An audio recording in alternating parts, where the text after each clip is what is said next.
part of our program to promote board games from Aotearoa, New Zealand.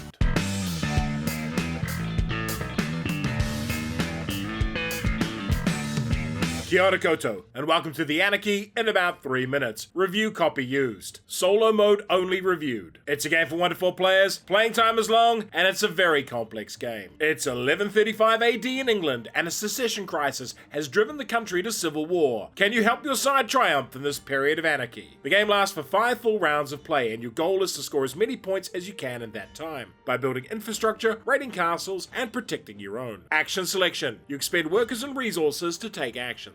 Roll and write. You will mark off many different tracks on your sheets. Campaign. There is an extensive campaign to play through. Player turn. At the start of your turn, you will draw 2 of these cards and select one to keep. It gives you an objective to score that you will tuck under your board, and a stack of workers and resources. You also gain all the workers and resources shown in the income area on your sheet. You also deal out enemy attacks above your board based on what round you are in. The enemy castles are shown on this board, and this is shared in multiplayer games. In order to defend your castle and attack others, you will need to build things. Let's start with your castle. The gate, towers, and walls are built here. Always spend the resources shown on the left and fill in the next spot to the right. Each spot marked off improves the matching castle value by 1, and may gain other rewards. The mode is built here and represented by the blue die. These tracks focus on wood, food, and troop production, and in the third spot of each track is the matching production icon. When you cover one of these, improve your production track here. All actions here cost a silver, and they start from the middle of the shield. You can then pick adjacent spaces with subsequent actions, gaining each reward in turn. The siege equipment spaces below have additional costs as well as a silver to mark off. You'll need these to attack enemy castles. On the right sheet there are 4 big sections, starting with governance. These have a leftmost track you advance with grey workers, and a whole pile of other buildings and actions that are unlocked. So with one governance, we can build the keep, and then fill out its other spaces.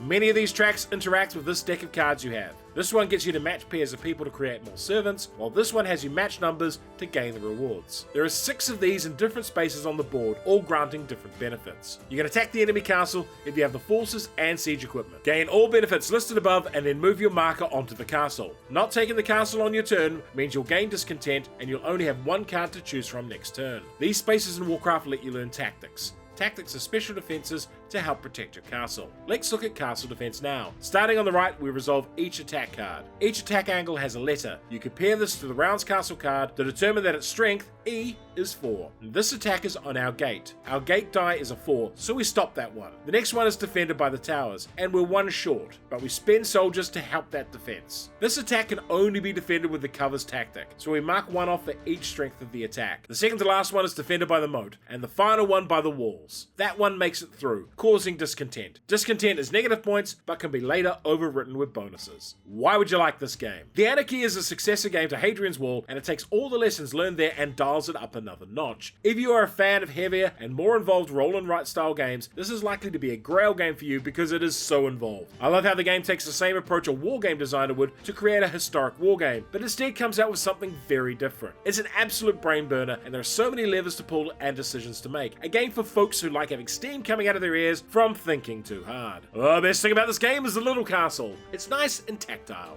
However, I did all my plays of this one solo, and I'm treating it as a solo-only game. I can't imagine wanting to play this in a group, and the idea of teaching it while trying to keep track of everything in my own game as well is quite daunting. If British history is your thing, check out Britannia. And for the first game in the series, try Hadrian's Wall. Anarchy in the UK, but it's a spreadsheet. And if you enjoyed this video, hit the notification button, like, share, and subscribe to the channel.